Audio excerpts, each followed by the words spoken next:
Hey everyone, you're watching Rapid MMA. Let's talk briefly about Dominick Cruz versus Uriah Faber 3 for UFC 199. And let's answer this question first.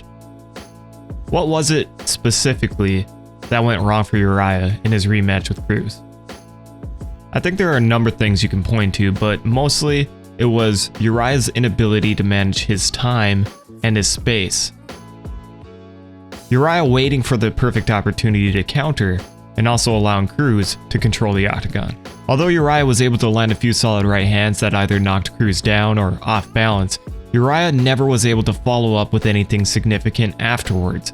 A couple big punches that knocked your opponent down briefly simply isn't enough to win a round. Notice how Uriah knocks Cruz down with a solid right hand. Keep in mind this is at very close range too.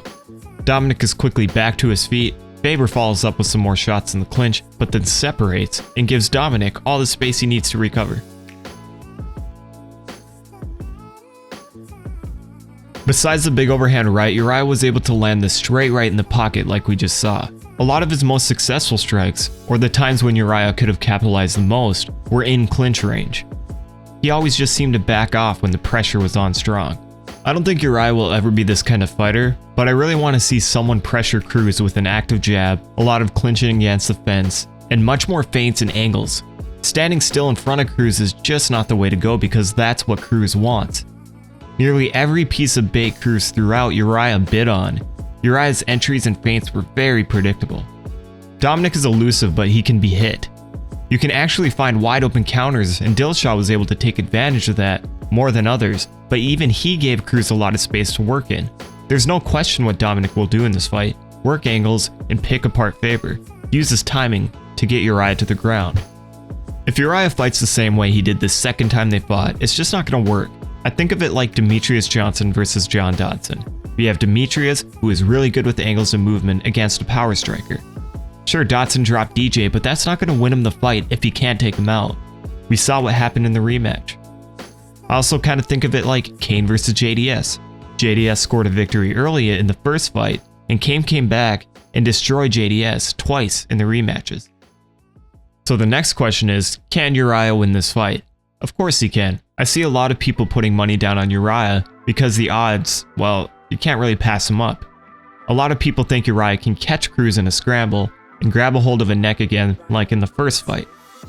Obviously that's a possibility, but I think Uriah's best chance is actually hurting Dominick on the feet first, then either finishing with strikes or looking for a submission.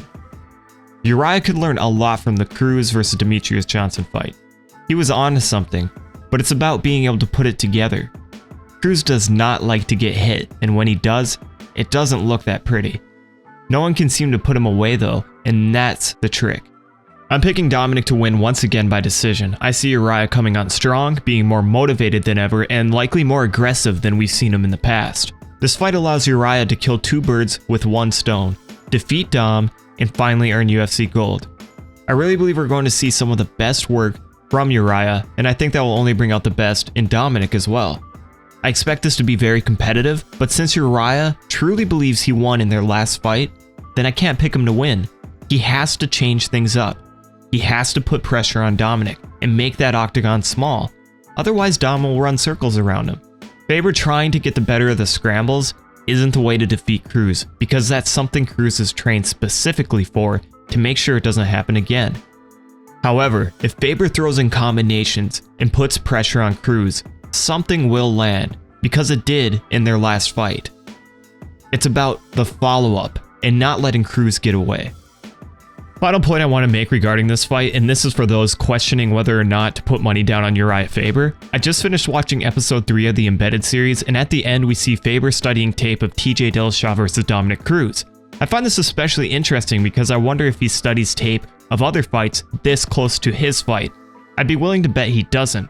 I think this shows the motivation Uriah has, and also it hints that Uriah isn't coming in with that same game plan. However, Uriah still mentions that his fight with Cruz was close, and it really wasn't. In my opinion, it really wasn't. Still, this definitely should add some confidence to those wanting to pick Faber, because if Faber is still studying, that means he's seeing and actively looking for opportunities to defeat Cruz. One thing I wish we could have seen is him watching Cruz's fight with Demetrious Johnson, because I still think that fight has the most to be gained from. This is going to be a close fight, guys. Thank you for watching Rapid MMA. Tell me why you're going to pick Cruz. Tell me why you're going to pick Faber for this fight, or tell me why you're not going to pick either and just enjoy the fight. Just share your thoughts below and subscribe if you enjoyed this content.